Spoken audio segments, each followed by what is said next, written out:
Assalamualaikum warahmatullahi wabarakatuh. Alhamdulillah kita bisa berjumpa lagi pada pertemuan kedua. Gimana kabarnya anak-anak? Sehat? Mudah-mudahan kalian semua sehat dan dalam lindungan Tuhan Yang Maha Kuasa. Nah, pada pertemuan kedua ini kita akan melanjutkan mengenai KD pertama, mengenai KD tentang pengertian bisnis online. Kemarin di pertemuan pertama saya sudah menjelaskan mengenai pengertian dari bisnis online itu sendiri. Nah, selanjutnya saya akan menjelaskan bentuk peluang dari bisnis online. Bisa Anda lihat sekalian bahwa di sini ada beberapa bentuk peluang dalam berbisnis online. Yang poin pertama ada toko online.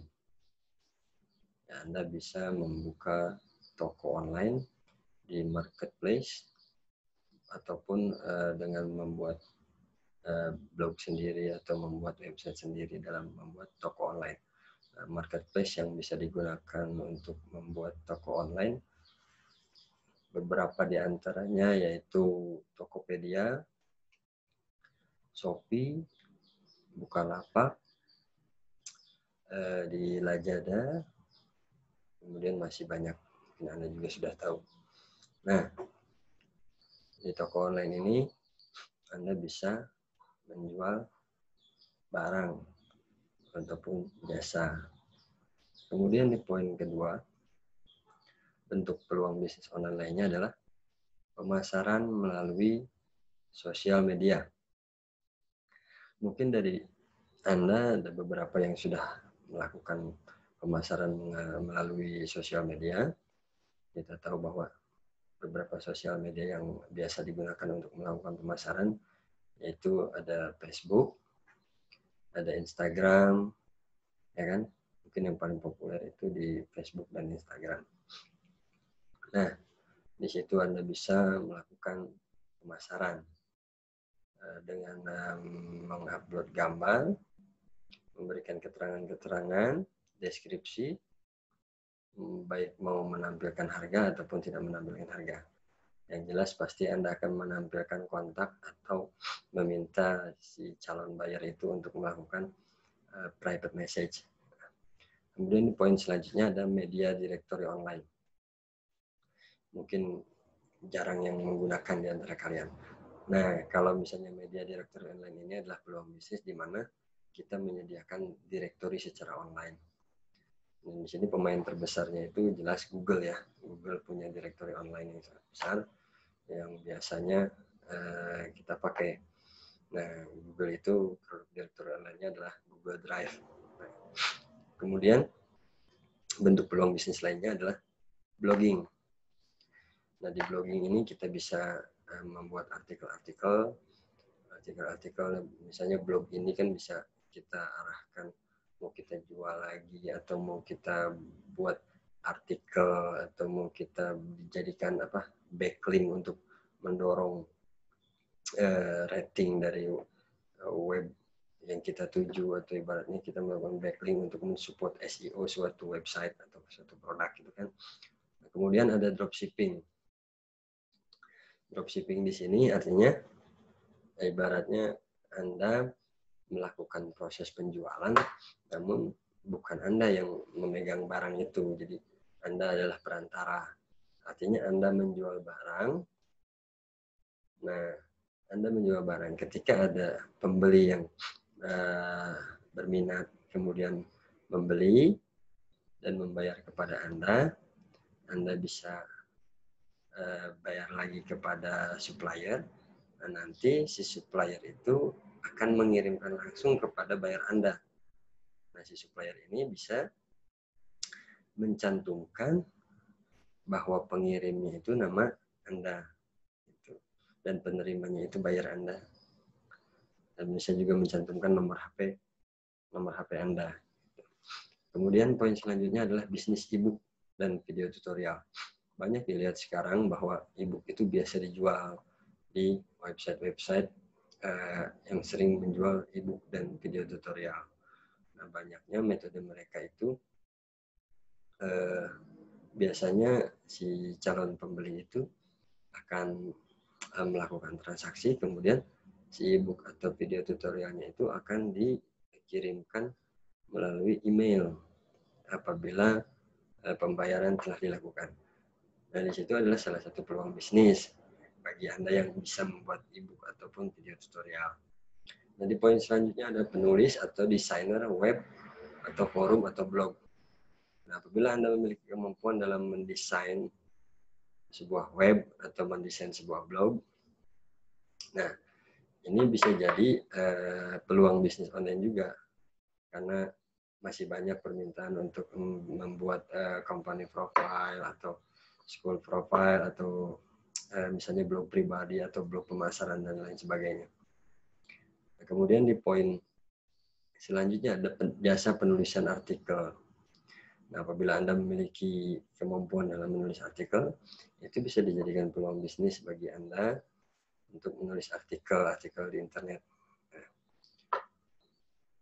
ini selanjutnya adalah jasa SEO.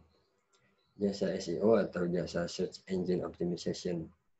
Nah, di sini ketika Anda menjadi pelaku penjual jasa untuk menaikkan rating SEO, mungkin nanti ada customer meminta Anda untuk menaikkan rating websitenya. Nah, mungkin apabila Anda memiliki kemampuan dalam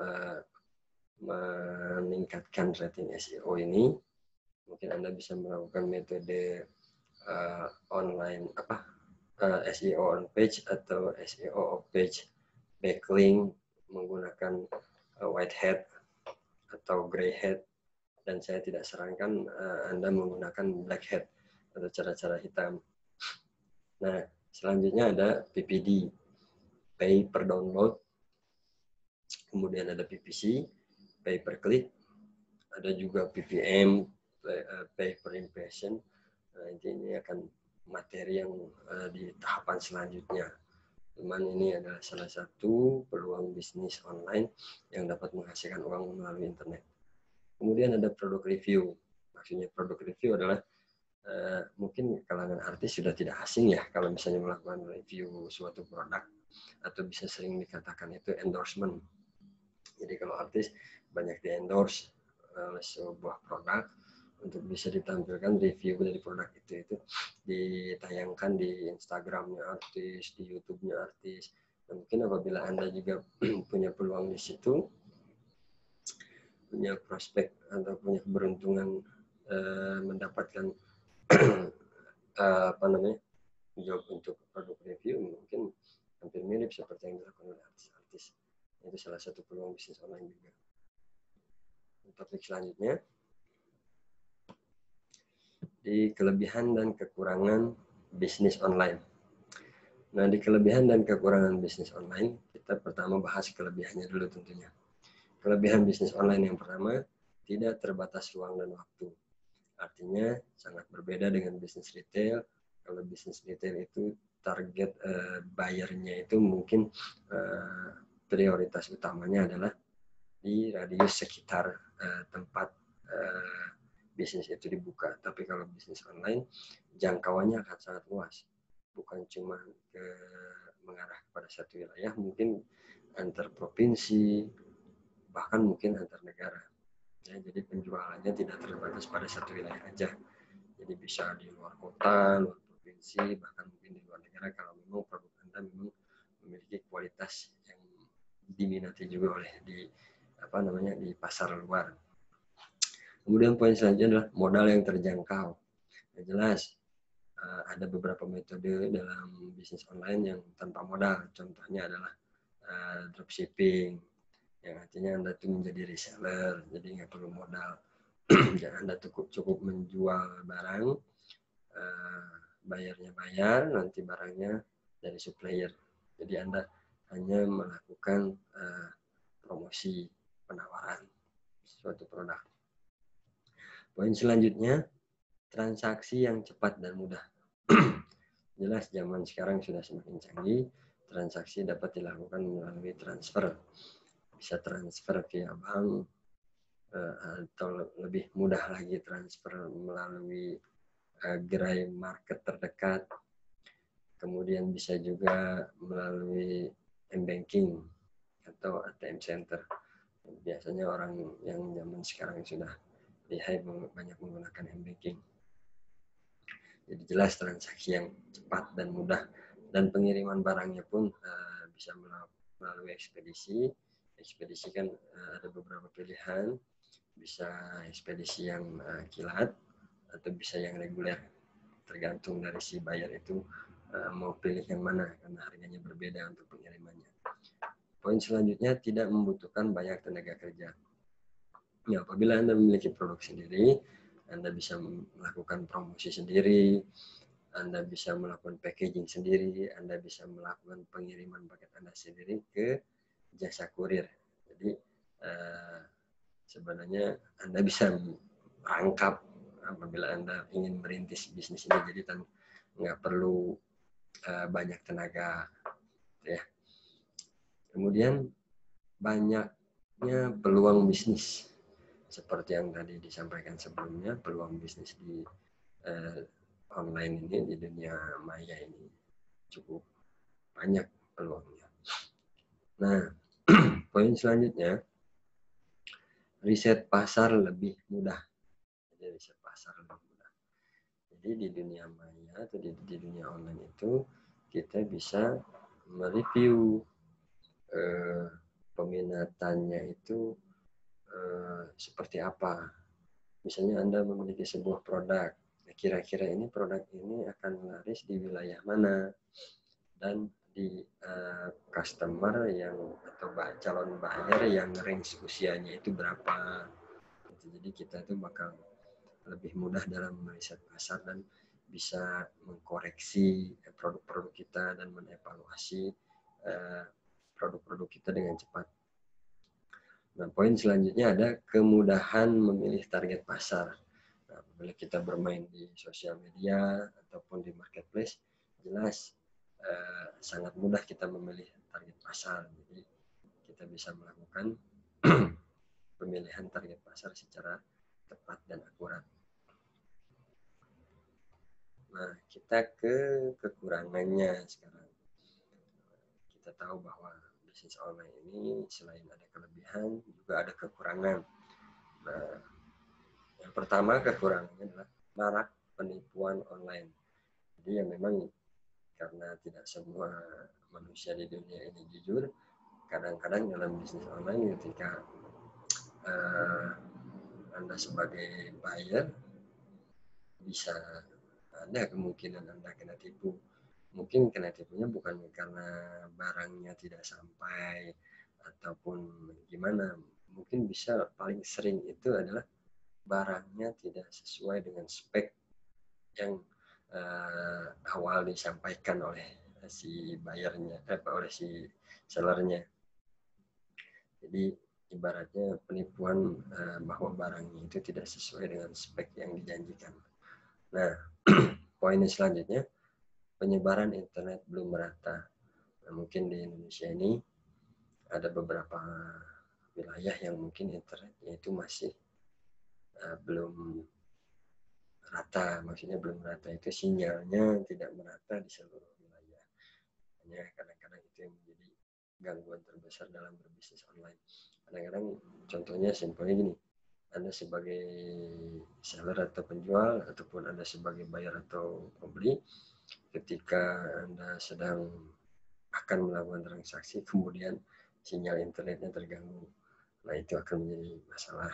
Mungkin sampai menunggu si sinyal internetnya itu stabil kembali. Atau mungkin ketika Anda berada di wilayah yang di luar jangkauan dari sinyal internet itu sendiri, itu akan menjadi suatu kendala. Kemudian, keuntungan yang tidak instan. Artinya dalam berbisnis online tidak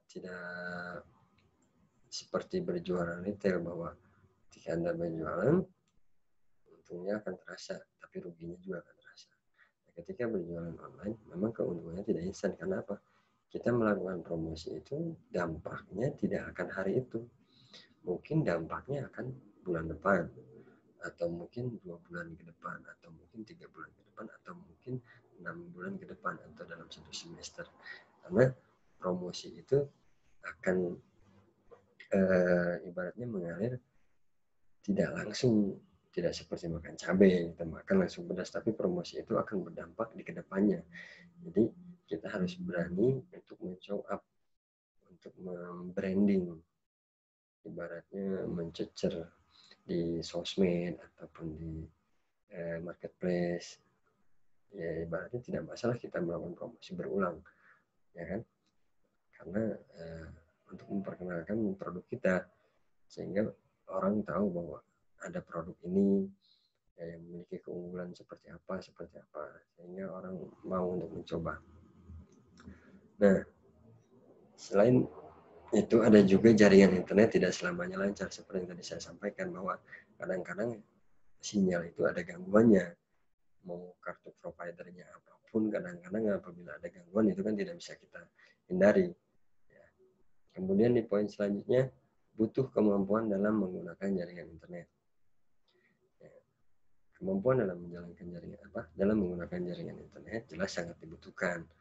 Contohnya misalnya ketika Anda mau melakukan bisnis online di sosial media, Anda harus bisa bikin akun email, Anda harus bisa bikin akun sosmednya, Anda harus mengerti dan memahami teknik-teknik yang dilakukan dalam promosi di internet. Jadi memang butuh belajar, tapi pastinya segalanya itu bisa dipelajari asal kita mau belajar. Kita ke bahasan selanjutnya, metode pembayaran bisnis online. Nah, seperti kita tahu bahwa dalam berbisnis online, kadang-kadang kita tidak melakukan pembayaran secara cash. Tapi sebenarnya masih ada pembayaran secara cash. Ibaratnya yang disebut COD. Nanti kita sampaikan satu-satu ya. Nah, metode pembayaran bisnis online, yang pertama itu kartu kredit. Jadi selain cash melalui transfer bank, Anda juga bisa melakukan pembayaran menggunakan kartu kredit. Nah, sudah marak juga kan di marketplace itu, di Lazada, di Tokopedia, di di Shopee, menggunakan pembayaran kartu kredit. Kemudian selanjutnya ada PayPal. Ini biasanya ada di Amazon, ada di marketplace yang sudah global. Jadi banyak menggunakan PayPal. Tapi ada juga di beberapa marketplace yang sudah merebak di Indonesia juga menggunakan PayPal. Kemudian ada kartu debit online. Kartu debit online itu kan misalnya kebalikan dari kartu kredit ya. Jadi kadang-kadang bisa kita melakukan transaksi menggunakan debit tapi secara online. Ya, ada alat khusus untuk melakukan itu. Kemudian selanjutnya ada transfer bank. Jadi transfer bank ini bisa melalui manual ataupun m-banking. Misalnya manual itu berarti Anda pergi ke banknya, mengisi slipnya, menyetorkan ke tellernya. Menggunakan m-banking, Anda cukup menggunakan aplikasi m-banking di aplikasi bank-bank tertentu yang bisa di download di Play Store. Namun tetap pengaktifannya, ketika pengaktifan pertama kalinya Anda harus tetap ke bank untuk mengaktifkan m-banking. Nah, selanjutnya ada cek atau Western Union. Jadi ada yang bisa menggunakan cek ataupun Western Union. Seperti pencairan honor dari YouTube bisa menggunakan voucher, bisa transfer via bank, bisa juga menggunakan Western Union. Nah, ini yang saya sampaikan tadi nih, COD. COD ini kepanjangan dari atau singkatan dari cash on delivery. Jadi cash on delivery itu maksudnya arti singkatnya adalah bayar di tempat. Jadi dibayar ketika barang itu sampai. Nah, banyak kan sekarang Anda juga mungkin pernah mengalami bahwa Anda membeli barang, kemudian Anda bisa membayarnya dengan cash di tempat apabila barang itu sudah sampai. Nah, topik selanjutnya mengenai karakteristik pelaku bisnis online. Jadi, untuk menjadi pelaku bisnis online, Anda harus memiliki beberapa karakteristik. Yang pertama adalah memiliki passion yang kuat. Passion ini apa? Bahasa terjemahannya passion ini gairah. Artinya memiliki minat, semangat yang kuat dalam berbisnis online. Ya. Jadi apabila tidak memiliki passion yang kuat, mungkin Anda akan merasa jenuh dan mudah putus asa.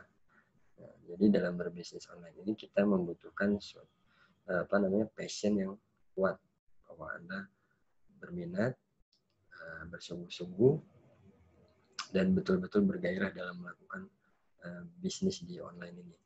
Kemudian poin selanjutnya, karakteristik selanjutnya adalah melihat dengan sudut pandang yang berbeda. Jadi kita melihat pasar atau melihat peluang itu jangan hanya dari satu sudut pandang saja. Kita harus melihat dari beberapa sudut pandang, karena kita tahu bahwa sudut pandang itu kan banyak. Kita bisa, jangan hanya kita melakukan suatu riset hanya dengan sudut pandang kita sebagai penjual, tapi kita juga harus melakukan pandangan dari sisi pembeli, supaya bahwa kita tahu apa sih yang diinginkan si pembeli ini, gitu kan, supaya kita bisa memenuhi kebutuhan dari pembeli, gitu kan. Nah, karakteristik selanjutnya mampu menganalisis riset pasar. Jadi kita bisa membaca hasil dari riset pasar. Kita bisa riset pasar itu kebutuhannya apa, musimnya apa. Jadi gini, kita sebagai pelaku bisnis jangan egois, jangan mengira bahwa menurut saya ini bagus, menurut saya ini bakal laku. Tapi apakah itu bertolak belakang dengan keinginan pasar? Hanya ini, kalau barang Anda ingin laku, Anda harus sejalan dengan keinginan pasar. Jadi ketika pasar menginginkan apa, itu yang Anda berikan. Itulah barang yang akan laku, yang akan berjalan. Jangan Anda membuat sesuatu yang menurut Anda bagus, menurut Anda bisa laku, namun sebenarnya itu bukan keinginan atau kebutuhan pasar. Itu akan menjadi usaha yang sia-sia. Ya, mungkin nanti rating penjualannya juga akan rendah karena kita tidak memenuhi keinginan pasar. Nah, kemudian visioner, kita harus punya karakteristik visioner. Apa itu karakteristik visioner? Kita bisa memandang ke depan, kira-kira di semester ke depan, atau paling pendeknya di 3 bulan ke depan, atau di semester ke depan, atau di tahun ke depan, itu yang bakal ramai itu apa, yang bakal musim itu apa. Misalnya gini, contohnya sekarang ini lagi musim apa? Sepeda, ya kan, ikan, siapa lagi, mungkin aplikasi-aplikasi daring, gitu kan. Kenapa? Kalau ada pebisnis yang sudah membaca ada peluang di situ, mungkin dia udah mempersiapkan untuk menghadapi musim yang seperti ini, gitu kan. Itu maksudnya visioner, itu bisa memandang dan memprediksi ke depan. Ibaratnya bukan cenayang, tapi prediksi berdasarkan data dan kemungkinan. Ibaratnya kita mendekati kemungkinan seperti ini nih, kita coba apakah ini akan bakal semarak, karena efek dari musim sesuatu itu pasti dimulai dari dunia luar, maksudnya dunia luar di luar negeri. Jadi kalau di luar negeri musim apa, mungkin beberapa waktu kemudian akan musim di Indonesia, gitu ya. Misalnya nih kemarin-kemarin musim di Korea, mungkin dampaknya beberapa bulan kemudian akan musim di Indonesia. Ya sepeda aja kan ini bukan hanya musim di Indonesia, awalnya kan musimnya di seluruh dunia. Kemudian Indonesia juga ikut terdampak musim itu. Nah, karakteristik selanjutnya adalah fokus. Jadi ketika Anda berbisnis online, Anda harus fokus. Jadi fokus pada bisnis yang Anda jalankan. Fokus pada produk apa saja yang mau dimainkan, produk apa saja yang mau dijadikan ibaratnya ujung tombak Anda dalam berbisnis. Gitu kan. Kemudian ada konsisten, jelas harus konsisten dalam berbisnis. Jadi tidak bosanan dalam berbisnis, itu jangan bosanan. Jadi makanya di poin pertama itu Anda harus memiliki passion yang kuat dalam berbisnis. Kemudian inovatif. Anda harus bisa berpikir secara inovatif. Mungkin tambahannya itu berpikir secara kreatif dan mampu menciptakan suatu inovasi.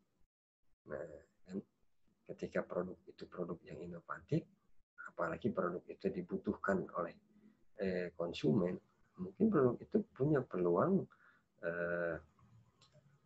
punya peluang kesuksesan yang cukup besar di pasar, khususnya pasar online. Nah, ini adalah karakteristik yang pelaku bisnis online itu butuhkan. Nah, selanjutnya kita akan ke komponen bisnis online. Komponen bisnis online ini ada beberapa. Bisa kita lihat di sini. Beberapa komponen bisnis online. Ada website. Jadi website di sini sebagai media promosi paling populer. Tapi mungkin sekarang ini media promosi populer itu ada di sosmed seperti Facebook, Instagram, dan YouTube. Ya, YouTube kan tidak perlu brand ambassador. Kalau misalnya Anda bisa bikin channel YouTube itu sendiri. Kemudian yang kedua ada email marketing, prospek bisnis dan menjaga hubungan baik dengan klien. Maksudnya gini, kita bisa melakukan penawaran produk atau jasa melalui email. Jadi ini salah satu komponen bisnis online juga. Kemudian konten marketing, itu alat untuk menarik prospek dan pelanggan potensial. Jadi Anda bisa membuat konten-konten, banner-banner, advertising untuk dipublish sebagai dorongan untuk meningkatkan market. Jadi konten marketing ya. Kemudian ada social media marketing. Jelas, ibaratnya marketing menggunakan media sosial. Kemudian ada online public relation atau PR. Membangun brand dengan membidik situs berita atau komunitas online. Jadi kita membangun sebuah brand, mungkin ini yang brand yang sudah punya nama. Kalau untuk pemula ya tidak perlu menggunakan OPR dulu karena nanti budgetnya akan lumayan. Karena bisa menggunakan Google Ads intinya. Kemudian ada SEO. Nah, di SEO ini yang sering saya bicarakan bahwa Google menjadi rujukan pencarian di internet. Artinya ketika orang mau mencari sebuah produk, pastinya cara gampangnya adalah dia akan membuka di search engine. Nah, salah satu search engine-nya adalah Google. Ada juga Yahoo, ada juga SK. Jadi mungkin yang paling banyak digunakan itu Google. Mungkin ketika calon pembeli itu akan mencari barang yang dia inginkan, dia akan pasti mencarinya di mesin pencarian. Itulah kenapa SEO itu banyak dipakai untuk mendongkrak rating dari website itu sendiri. Kemudian ada online advertising, metode periklanan menggunakan World Wide Web. Nah, jadi hampir mirip seperti content marketing. Kemudian ada conversion, yakni teknik memetakan kunjungan sebuah website atau toko online. Jadi dengan conversion ini kita bisa melihat pengunjung web kita itu berapa, pengunjung toko online kita itu berapa, ya. Jadi kita bisa lihat statistiknya di situ. Kemudian ada YouTube. YouTube ini sekarang dapat dijadikan tempat promosi iklan aktif dengan atau tanpa brand ambassador. Jadi dengan YouTube Anda bisa melakukan promosi, ya.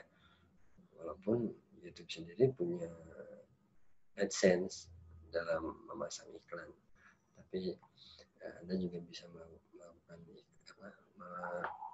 mempromosikan produk Anda melalui YouTube. Sekian dari saya. Mohon maaf apabila ada salah-salah kata atau salah pengucapan.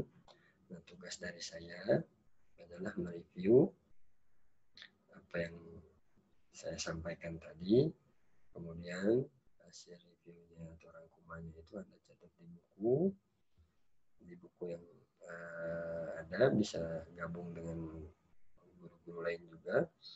Nah, tidak perlu, ingat ya, saya ulangi, tidak perlu dipoto dan dikirim ke WA saya.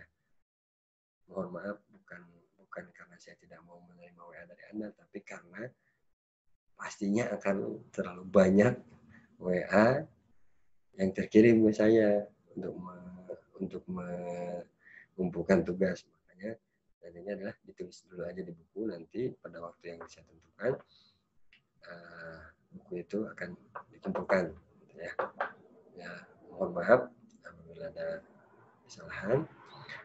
Sekian dari saya. Wabillahi taufiq wal hidayah. Wassalamualaikum warahmatullahi wabarakatuh.